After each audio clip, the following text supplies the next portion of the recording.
नमस्कार। राजनीति में अपराध और अपराध के राजनीतिकरण पर चर्चा के साथ मैं हूं डॉक्टर प्रसून। चर्चा बाबा सिद्दीकी हत्याकांड में लॉरेंस बिश्नोई की भूमिका की। सवाल है कि क्या दाऊद इब्राहिम के खौफ का जवाब है गोल्डी बरार और लॉरेंस बिश्नोई? क्या लॉरेंस जैसे अपराधी देशभक्त हो सकते हैं? ये बड़ा सवाल है। ये हम नहीं कह रहे हैं, लेकिन कौन कह रहा है हम आगे बताएंगे। क्या कथित तौर पर भारत विरोधी लोगों का काल बन गया है लॉरेंस? कैसे हत्या की सुपारी देकर मर्डर प्लान करता है लॉरेंस गैंग? आपको बता दें कि यूनिवर्सिटी इलेक्शन से शुरू हुए अपराधों की कड़ी दर कड़ी लॉरेंस को अपराध की उस दुनिया तक ले गई जहां वापसी का रास्ता नहीं होता। वह गैंगस्टर जग्गू भगवानपुरिया और रॉकी फजलका की गैंग से जुड़ा। भगवानपुरिया गुरदासपुर का रहने वाला था। उसने लॉरेंस को न सिर्फ धंधे के गुर सिखाए बल्कि अपने कामों में उसे खुली छूट दी। लॉरेंस बिश्नोई के पिता का नाम लविंद्र कुमार बिश्नोई है। वह पुलिस कांस्टेबल रहे हैं।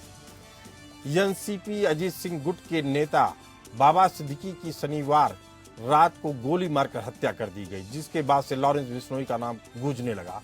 बाबा सिद्दीकी की हत्या की जिम्मेदारी लॉरेंस गैंग ने ली है। गैंग का सरगना लॉरेंस पिछले 1.5 साल से अहमदाबाद की साबरमती हाई सिक्योरिटी सेल में कैद है। इस जेल में आने के बाद से लॉरेंस आज तक बाहर नहीं निकला। वहीं पिछले 1.5 साल में उससे कोई मिलने भी नहीं आया।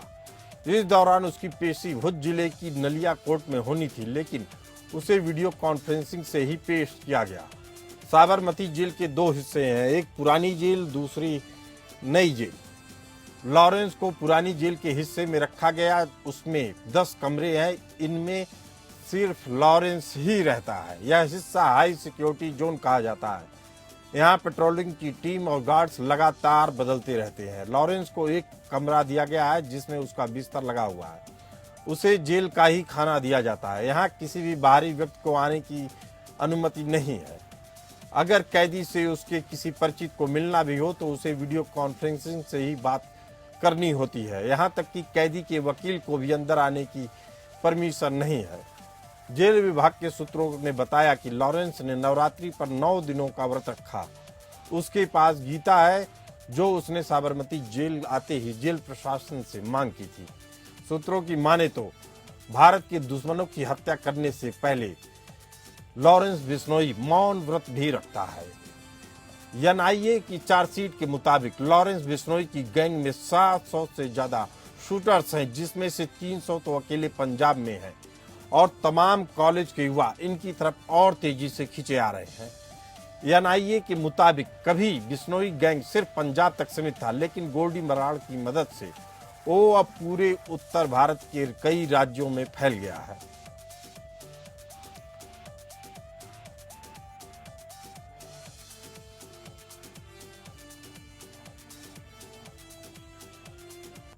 दाऊद इब्राहिम से बाबा सिद्दीकी का नाम जोड़े जाने और बाबा सिद्दीकी का कत्ल होने के बाद कयास लगाए जा रहे हैं कि लॉरेंस का मकसद दाऊद गैंग का बॉलीवुड में जो प्रभाव है उसे खत्म करना है, जिसके लिए बॉलीवुड में एक बड़ा संदेश दिए जाने की जरूरत थी। इस संदेश का 2 तरफा मकसद है।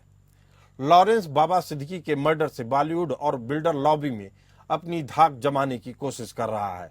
इससे पहले सलमान खान और उनके पिता सलीम खान को धमकी देना, फिर सलमान के घर पर फायरिंग करवाना भी इसी कोशिश का हिस्सा है।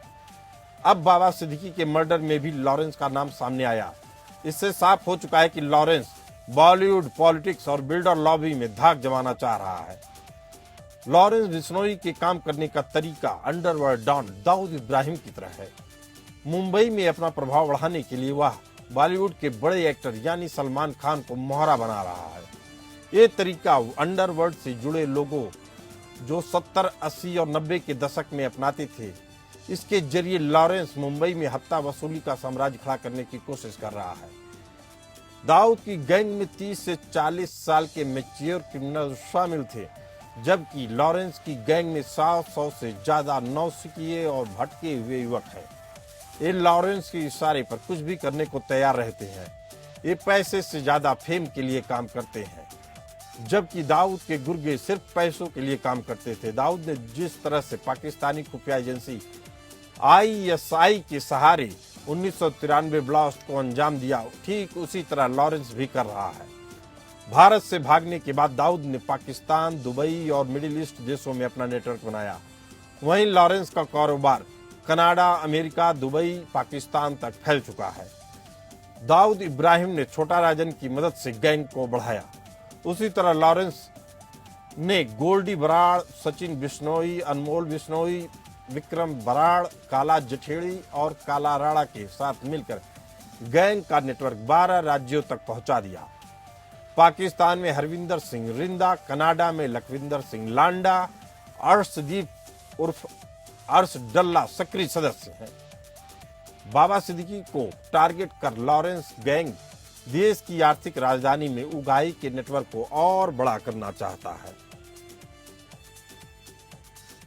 बाबा सिद्दीकी को मारकर लॉरेंस दाऊद की तरह मुंबई में नया अंडरवर्ल्ड डॉन बनना चाहता है। 90 के दशक में दाऊद इब्राहिम ने इसी तरह से अपना कद बढ़ाया। कुछ दिन पहले दायर NIA की रिपोर्ट में लिखा गया है कि लॉरेंस के लिए जेल से क्राइम करवाना ज्यादा आसान है। इसका सबसे बड़ा उदाहरण सिद्धू मूसेवाला मर्डर केस है। उस समय गैंग में 6 मेंबर जेल में थे। लॉरेंस और जग्गू भगवानपुरिया तिहाड़ जेल में, मनप्रीत उर्फ मन्ना फिरोजपुर जेल में, सूरज सिंह उर्फ मंटू भटिंडा की स्पेशल जेल में और मनमोहन सिंह उर्फ मोहना मनसा जेल में था। ये सभी गोल्डी बराड़ के कांटेक्ट में रहे। जैसे ही इन्हें मौका मिला, सिद्धू मूसेवाला की सिक्योरिटी कम होने की जानकारी मिली, इन्होंने जेल से ही सिद्धू मूसेवाला को मारने के लिए शूटर्स भेज दिए। इस गैंग में सिर्फ गोल्डी बराड़ और अनमोल बिश्नोई ही जेल से बाहर हैं। बाकी गैंग के सदस्य जेल में हैं, जहां से माना जाता है कि ये गैंग अभी भी ऑपरेट कर रहा है। इस गैंग के मुख्य सदस्यों में गोल्डी बराड़, सचिन बिश्नोई, काला जठेड़ी, अनमोल बिश्नोई और विक्रम बराड़ और काला राणा है। NIA की रिपोर्ट में दावा किया गया है कि लॉरेंस बिश्नोई सीधे किसी से बात नहीं करता। वो गोल्डी बराड़, सचिन बिश्नोई, अनमोल बिश्नोई के जरिए मैसेज शूटर्स को पहुंचाता है। लॉरेंस के बाद गैंग में उसका सबसे करीबी दोस्त गोल्डी बराड़ है। इसके बाद उसका चचेरा भाई सचिन बिश्नोई है। इसके अलावा UAE में रहने वाला विक्रम बराड़ और USA में रहने वाला दरमनजोत कहलवावा का उसकी गैंग में अहम रोल है। गैंग में स्लीपर सेल से जुड़े गुर्गे पुलिस और जांच एजेंसियों से बचने के लिए बॉक्स कॉल के जरिए संपर्क में रहते हैं। बॉक्स कॉल करने से कॉल इंटरसेप्ट नहीं की जा सकती और ना ही कॉल लोकेट हो पाती है। लॉरेंस गैंग में कई ऐसे शूटर्स भी हैं जो एक साथ कई क्राइम में शामिल होते हैं, लेकिन एक दूसरे को जानते नहीं हैं। ये लोग किसी खास जगह पर मिलते हैं, फिर पूरा टारगेट तय करते हैं। इसके पीछे उनका मकसद होता है कि अगर कोई शूटर पकड़ा भी जाए तो वह दूसरे के बारे में ज्यादा कुछ नहीं बता पाए। वसूली इस गैंग का सबसे बड़ा हथियार है। इससे गैंग करोड़ों रुपए कमाती है। सूत्रों की माने तो अब यह गैंग ड्रग्स कारोबार से भी जुड़ गया है। पाकिस्तान से ड्रग्स की सप्लाई पंजाब और दूसरे राज्यों में भी कराने का सिंडिकेट चलाया जा रहा है। तो सवाल उठ रहा है कि आखिर ऐसा है तो फिर लॉरेंस बिश्नोई को देशभक्त कौन कह रहा है? तो इसका जवाब है कनाडा सरकार। जी हां, कनाडा की सरकार की माने तो भारत के दुश्मनों को चुन चुन कर मारने के लिए लॉरेंस गैंग का उपयोग भारतीय खुफिया एजेंसी कर रही है। कनाडा की पुलिस ने भारतीय अधिकारियों पर सवाल उठाते हुए लॉरेंस बिश्नोई का नाम लिया है। भारत द्वारा अपने राजनयिकों को वापस बुलाने के कुछ ही समय बाद रॉयल कैनेडियन माउंटेड पुलिस ने आरोप लगाया कि भारत सरकार के एजेंट कनाडा में आतंक फैलाने के लिए बिश्नोई गैंग के साथ काम कर रहे हैं। कनाडा की पुलिस के सहायक आयुक्त ब्रिगेड गॉबिन ने कहा है कि संगठित अपराध समूहों का इस्तेमाल हो रहा है, खासकर बिश्नोई गैंग, जो भारत के खुफिया एजेंटों के साथ जुड़ा हुआ है। हालांकि भारत ने इन आरोपों को निराधार बताकर खारिज कर दिया और चेतावनी दी कि उसके पास भी जवाबी कदम उठाने के अधिकार है। इससे पहले वाशिंगटन पोस्ट की एक रिपोर्ट में सिख अलगाववादी का जिक्र था, जिसमें भारत सरकार पर लॉरेंस बिश्नोई का इस्तेमाल करने का आरोप लगाया। इंडियन एक्सप्रेस के इस संबंध में एक खबर प्रकाशित की गई, जिसके मुताबिक रिपोर्ट में कहा गया कि कनाडा में भारतीय राजनयिक संदिग्ध सिख अलगाववादियों की जानकारी इकट्ठा करके उसे रॉ को भेजते हैं, जिससे बिश्नोई गैंग के निशानों की पहचान की जा सके। हालांकि भारत सरकार ने कनाडा के पीएम ट्रूडो जस्टिन पर कनाडाई चुनावों के मद्देनजर अपने राजनीतिक हित साधने का आरोप लगाया है।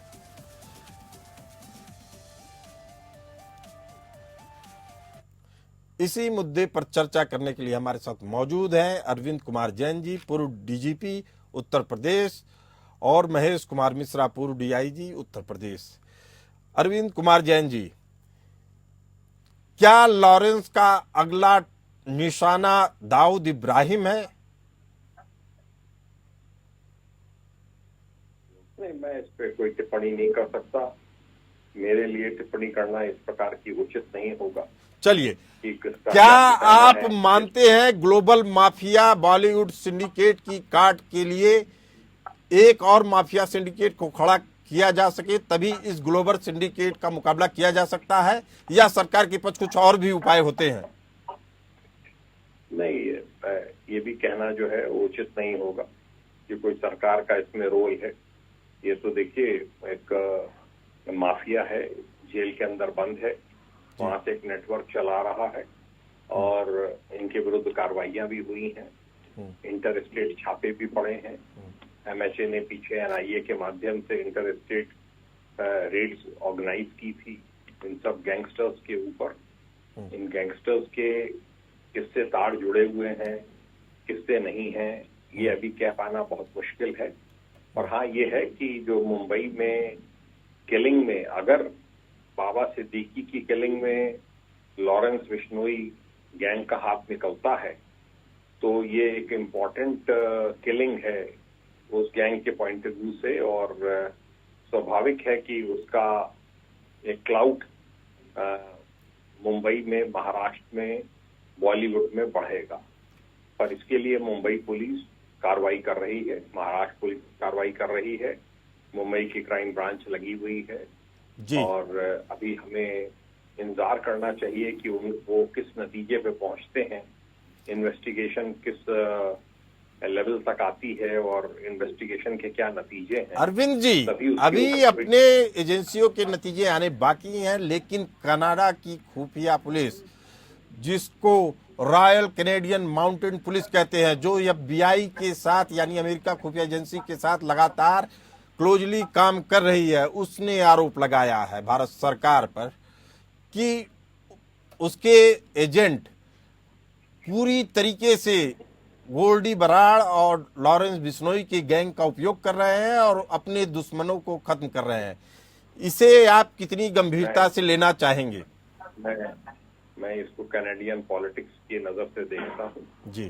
कनाडा में चुनाव आगामी समय में होने वाले हैं, ब्रिटिश कोलंबिया में चुनाव होने वाले हैं, जहां जस्टिन ट्रूडो की पार्टी को, जो जगमीत सिंह की पार्टी है, 18 एमपी हैं, उनका सपोर्ट चाहिए। ये उस दृष्टिकोण से भी है क्योंकि अभी तक मेरी जानकारी में ऐसा कुछ भी नहीं आया है कि रॉयल कैनेडियन माउंटेड पुलिस ने या जस्टिन ट्रूडो ने या वहां की मिनिस्ट्री ऑफ एक्सटर्नल अफेयर्स ने कोई सबूत दिए हैं। ये उनको साफ बता दिया गया है कि वहां पर गैंगस्टर्स हैं कनाडा में, जो कि कैनेडियन गवर्नमेंट के संरक्षण में फल फूल रहे हैं। उनमें अगर आपस में गोलीबारी हो रही है, उनमें अगर आपस में गैंग वॉर हो रहा है, तो इसके लिए कैनेडियन गवर्नमेंट रिस्पॉन्सिबल है। कैनेडियन गवर्नमेंट रिस्पॉन्सिबल है और कैनेडियन गवर्नमेंट को, सुन लीजिए मेरी बात जी, कैनेडियन गवर्नमेंट को कई बार रिक्वेस्ट की जा चुकी है इनके एक्स्ट्राडिशन के लिए। जहां तक निज्जर का सवाल है, ये इलीगल तरीके से कनाडा में एंटर किया था और उसको बाद में वहां की नागरिकता दे दी गई। इनकी सब गतिविधियां सब पता हैं, इनके क्राइम चार्ट सब कैनेडियन गवर्नमेंट को भेजे जा चुके हैं। उनको बताया जा चुका है कि इन सबको आप डिपोर्ट करें, हमारे कंट्री को भेजें, और वो भेजने के लिए तैयार नहीं है क्योंकि वो इन्हीं सब ग्रुप्स के ऊपर, खालिस्तानी ग्रुप्स के ऊपर उनका सर्वाइवल है। इसलिए रॉयल कैनेडियन माउंटेड पुलिस की कोई भी बात को मैं विश्वसनीय मान के नहीं चलता हूं। जस्टिन ट्रूडो की बात को भी विश्वसनीय मान के नहीं चलता हूं जब तक कि वो इस बात के कोई प्रमाण न दें। और अगर वो ये कहते हैं कि गोल्डी बराड़ का या लॉरेंस बिश्नोई का हाथ है, तो हो सकता है उनके खिलाफ वो कार्रवाई करें। जी, हमारे साथ मौजूद हैं महेश कुमार मिश्रा जी, पूर्व डीआईजी उत्तर प्रदेश। आपको यह कितना बड़ा खतरा लगता है कि लॉरेंस बिश्नोई जो पंजाब में एक छोटा सा माफिया था, आज 12 राज्यों में मोस्ट वांटेड हो गया है, जब जिसको चाहता है उसकी किलिंग करवाता है। अब आप इसे किस नज़रिए से देखते हैं? एक बढ़ते हुए गैंग के तौर पे, या इसे मानते हैं कि कुछ ऐसी चीज़ें हैं जो सरकार लीगली नहीं कर पा रही है, इसलिए इस तरह की चीजें सामने आ रही हैं? देखिए, लॉरेंस बिश्नोई जो है वो कई स्टेट्स में ऑपरेट कर रहा है और उसका जो नेटवर्क है वो कई स्टेट का है। और बॉम्बे में ये पहला इंसिडेंट है जब लॉरेंस बिश्नोई किसी एसोसिएशन में लाइट में आया है और जिसका नाम लिया जा रहा है। अभी वैसे अभी इसकी कोई साक्ष्य नहीं है, लेकिन जहां तक लॉरेंस बिश्नोई का ताल्लुक है, he can be contract killer, वो कॉन्ट्रैक्ट किलर भी हो सकता है।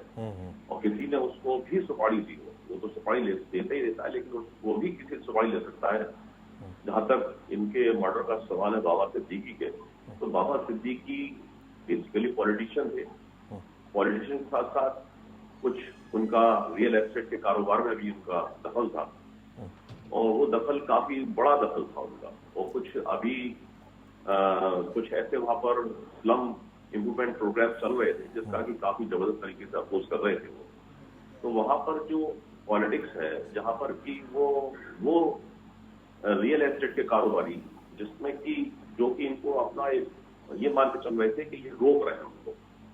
और ये बांद्रा का ज्यादा एरिया जो है, बांद्रा वाला एरिया, तो बांद्रा एरिया में इनका दखल जबरदस्त था। और बांद्रा एरिया में वहां पर जितनी भी जो मिशनरीज या जो क्रिश्चियंस थे, उनकी जो उनकी कोठियां थी बड़ी बड़ी, वो ज्यादातर कोठियां इन्होंने खरीदी और खरीद कर एक रियल एस्टेट का वहां पर बहुत बड़ा कारोबार खड़ा किया। क्योंकि बांद्रा में ही ज्यादातर जो सेलिब्रिटीज है वो रहते हैं। तो बांद्रा में, और जिनका जो एसोसिएशन है, इसको हम पॉलिटिकल एसोसिएशन नहीं कह सकते।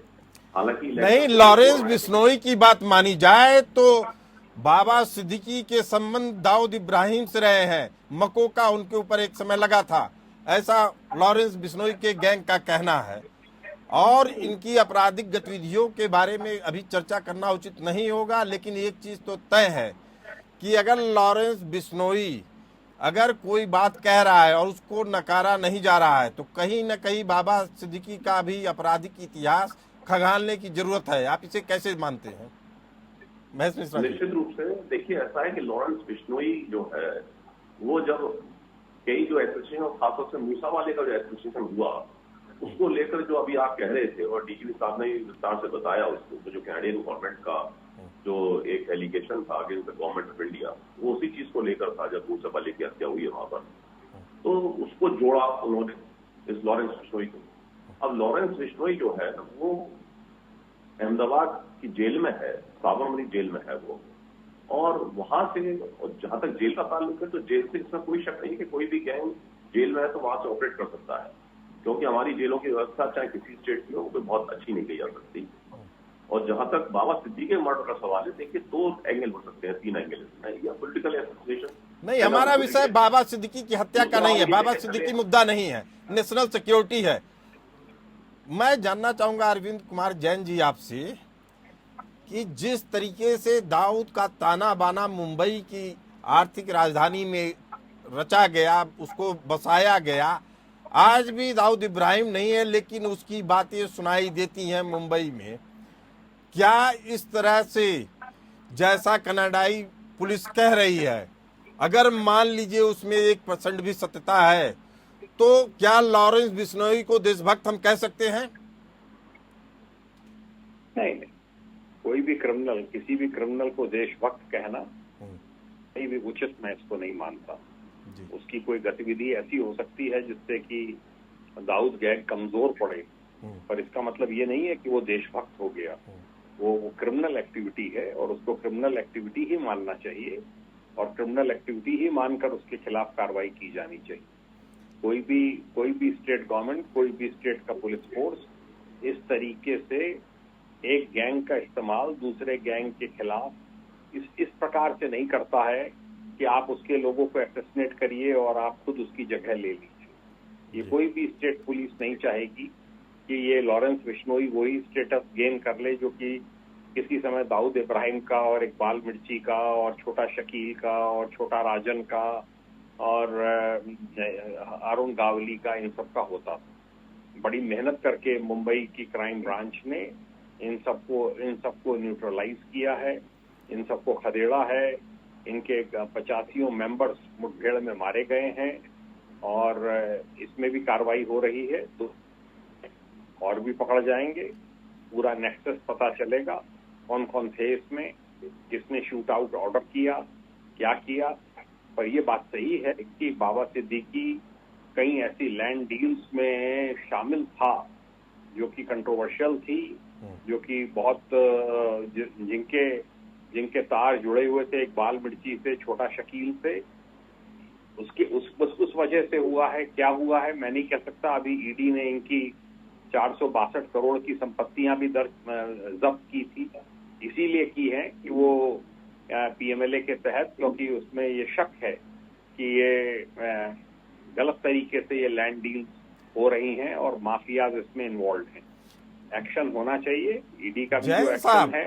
इतने साल हो गए, दशक पे दशक बीतते जा रहे हैं, आखिर क्या कारण है कि दाऊद की बात की जाए, छोटा शकील की बात की जाए, इन सब के नाम अभी भी मुंबई में जिंदा हैं और मालूम चलता है कि बाबा सिद्दीकी जैसे लोगों के जरिए वो ऑपरेट कर रहे हैं। क्या हमारी एजेंसियां इस नेटवर्क को तोड़ने में अभी पूरी तरीके से सफल नहीं हो पाई हैं? कहाँ कमियां रह जा रही हैं? कार्रवाइयां होती हैं, फॉरेन कंट्रीज में बेस्ड हैं। लॉरेंस बिश्नोई कई गुर्गे यूरोप में बैठे हैं, कनाडा में बैठे हैं। निज्जर भी उसमें से एक था, गोल्डी बराड़ भी है। कई बार एक्सट्रेडिशन की रिक्वेस्ट की जाए इंटरपोल के माध्यम से, सीबीआई के माध्यम से, कैनेडियन गवर्नमेंट उसको एक्सेप्ट नहीं कर रही। तो अब ये तो एक चैलेंजेस हैं। और अगर कोई दुबई में कारोबार कर रहा है, पाकिस्तान में कर रहा है और पाकिस्तान गवर्नमेंट उसका वजूद ही नहीं मानने को तैयार है कि पाकिस्तान में वो है, तो इसलिए उस पर कुछ कहना मुश्किल है। वो तो साफ मना कर देते हैं कि वो पाकिस्तान में नहीं है, जबकि यहाँ पे उसका रेजिडेंशियल एड्रेस भी लोगों को पता है कि कहाँ वो रहता है। तो जयंत साहब, सबसे बड़ा सवाल यही है कि अगर ऐसी स्थिति है तो भारत सरकार के पास क्या विकल्प बच जाते हैं ऐसे लोगों को कार्रवाई करने के लिए? नहीं, विकल्प कोई नहीं है। उनके जो गुर्गे हैं उनके खिलाफ कार्रवाई रहती है। इधर आप देखिए, पिछले 10 साल में कोई ना बॉम्ब ब्लास्ट है, ना कोई है, ना कोई धमाके हो, ना कोई ऐसी बड़ा टेररिस्ट क्राइम हुआ है। कर रही हैं एजेंसीज, अपना काम कर रही हैं। एनआईए भी इस वक्त बहुत एक सशक्त एजेंसी है, आईबी है, रॉ है, सब एजेंसीज अपना काम कर रही हैं, कोशिश में लगे रहते हैं।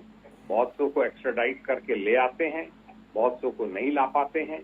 जिनके पॉलिटिकल कनेक्शंस हैं या जो एनिमी कंट्रीज की खुफिया एजेंसीज के साथ जिनका टाई अप है, उसमें मदद नहीं मिलती है। आप मालूम है अमेरिका ने कितना बड़ा ऑपरेशन पाकिस्तान में रह रहे टेररिस्ट ओसामा बिन लादेन के खिलाफ चलाया था। उन्होंने तो साफ मना कर दिया था कि हमारे यहाँ ओसामा नहीं है। इंडिया अभी ऐसी स्थिति में नहीं है कि इतना बड़ा ऑपरेशन लॉन्च कर सके जी किसी फॉरेन सॉइल पर। महेश मिश्रा जी, आपसे 30 सेकंड में जवाब चाहूंगा। क्या आप मानते हैं ऐसे अपराधियों को, गुर्गों को आगे बढ़ाने में राजनीतिक संरक्षण भी काम कर रहा है? ये जो प्रश्न है आपका, ये सर्वविदित है कि इस तरह के इंस्टेंसेस हुए हैं और होते रहेंगे। और जब माँ के गर्भ में बच्चा होता है तो अम्बिलिकल कॉर्ड से वो सारा भोजन लेता रहता है, उसका पोषण जो है अम्बिलिकल कॉर्ड से होता है। तो यदि आप इन क्रिमिनल्स का अम्बिलिकल कॉर्ड ढूंढेंगे तो ये भी कहीं से पोषित हो रहे हैं, तो आपको ये सुखद है ये और दुर्भाग्य है कि इनके जो अम्बिलिकल कॉर्ड से ये जहां से भोजन ले रहे हैं वो वहीं जाके टिक जाते हैं। जितनी भी हमारा जो पॉलिटिकल सिनेरियो है और जो पॉलिटिक्स है, उसमें कभी कभी ये इस तरह के लोग भी हैं जो इनको पोसते हैं, पालते हैं, पोसते हैं। तो ऐसे लोगों पे ही कार्रवाई की जानी चाहिए। आप दोनों मेहमानों का बहुत बहुत धन्यवाद कि आप हमारी इस खास चर्चा में हिस्सा बने। इससे साफ है कि अगर अपराधियों का नेटवर्क तोड़ना है तो पहले उस राजनीति अपराध वाले गठजोड़ को तोड़ना होगा। इस चर्चा में फिलहाल इतना ही। हमें दीजिए इजाजत। चलते रहिए एपीएन न्यूज के साथ।